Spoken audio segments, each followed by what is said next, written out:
Assalamualaikum warahmatullahi wabarakatuh. Perkenalkan, nama saya Muhammad Farhan Nabil Lubis dan juga beserta teman kelompok saya Wanti Yurika dan juga Ratih Namirasari. Kami akan memaparkan makalah kami yang berjudul Pasar dan juga Pemasaran.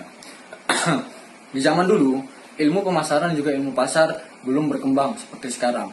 Mana dulu para produsen menciptakan atau mengolah barang-barang itu sebanyak-banyaknya dan menjualnya itu belakangan.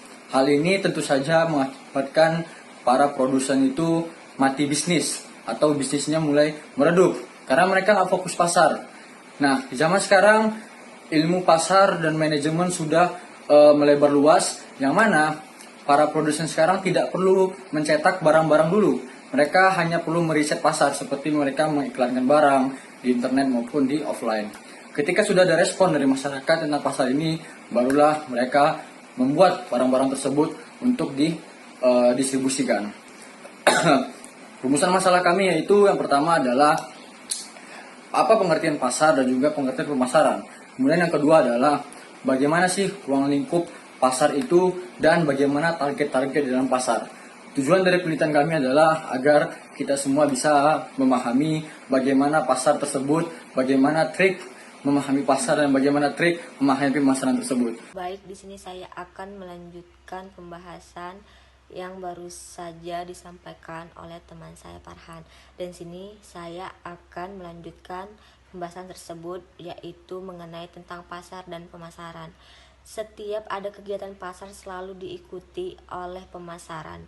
Dan setiap kegiatan pemasaran adalah untuk mencari atau menciptakan pasar. Pengertian pasar secara sederhana dapat diartikan sebagai tempat bertemunya para penjual dan pembeli untuk melakukan transaksi, di mana pengertian ini mengandung arti pasar memiliki tempat atau lokasi tertentu. Adapun faktor-faktor yang mempengaruhi permintaan suatu barang atau jasa adalah yang pertama harga barang itu sendiri, yang kedua harga barang lain yang memiliki hubungan atau barang pengganti atau barang pelengkap, kemudian adanya pendapat, selera, jumlah penduduk, dan yang terakhir adalah faktor khusus atau akses. Pemasaran dapat pula sebagai upaya untuk menciptakan dan menjual produk kepada berbagai pihak dengan maksud tertentu. Pemasaran berusaha menciptakan dan mempertukarkan produk, baik barang maupun jasa kepada konsumen di pasar. Kemudian ada jenis-jenis pasar. Yang pertama, pasar persaingan monopolistik. Kemudian ada pasar oligopoli. Kemudian yang ketiga, pasar monopoli. Kemudian strategi di pasar. Yang pertama, strategi harga. Harga merupakan salah satu penyebab laku tidaknya produk yang ditawarkan.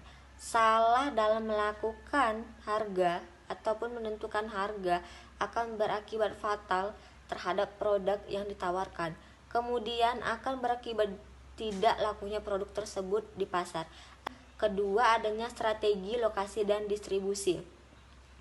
Penentuan lokasi dan distribusi serta sarana dan prasarana pendukung menjadi sangat penting. Hal ini disebabkan agar konsumen mudah menjangkau setiap lokasi yang ada serta mendistribusikan barang dan jasa.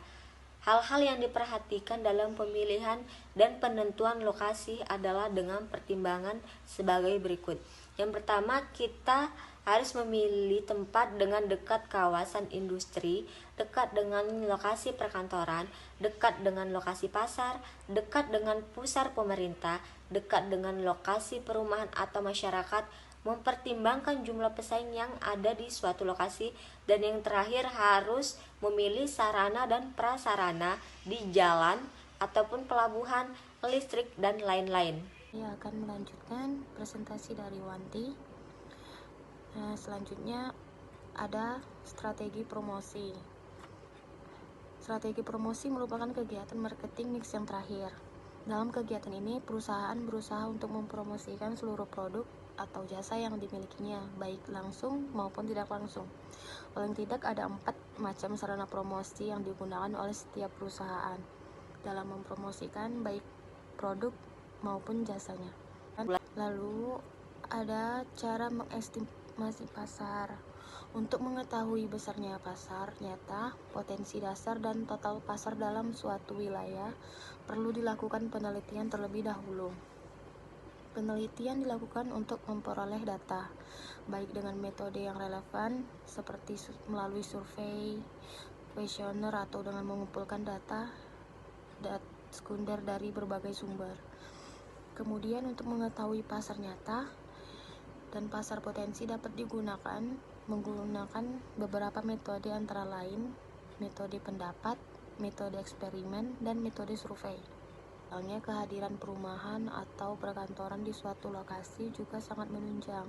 Struktur pasar yang bisa dikelompokkan, yang pertama pasar persaingan sempurna, yang kedua pasar persaingan monopolistik, yang ketiga pasar oligopoli, yang keempat pasar monopoli, yang kelima pasar konsumen, yang keenam pasar industrial, yang ketujuh pasar reseller, dan yang terakhir ada pasar pemerintah. Pasar artinya membagi pasar menjadi beberapa kelompok pembeli yang berbeda yang mungkin memerlukan produk atau marketing mix yang berbeda pula.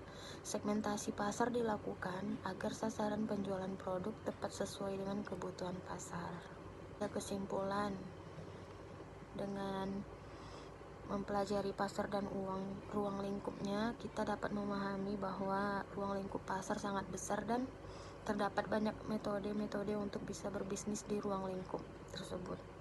Penutupnya ada kesimpulan, dengan mempelajari pasar dan ruang lingkupnya, kita dapat memahami bahwa ruang lingkup pasar sangat besar dan terdapat banyak metode-metode untuk bisa berbisnis di ruang lingkup tersebut. Salah satunya harus memahami konsep dan tingkat persaingan di suatu pasar. Pasar sangat dekat dengan kehidupan sehari-hari kita, maka sangat penting untuk mempelajarinya. Baiklah, itu saja yang dapat kami sampaikan. Bila ada kurang, kami mohon maaf. Kepada Allah kami mohon ampun. Wabillahi taufiq wal hidayah. Wassalamualaikum warahmatullahi wabarakatuh.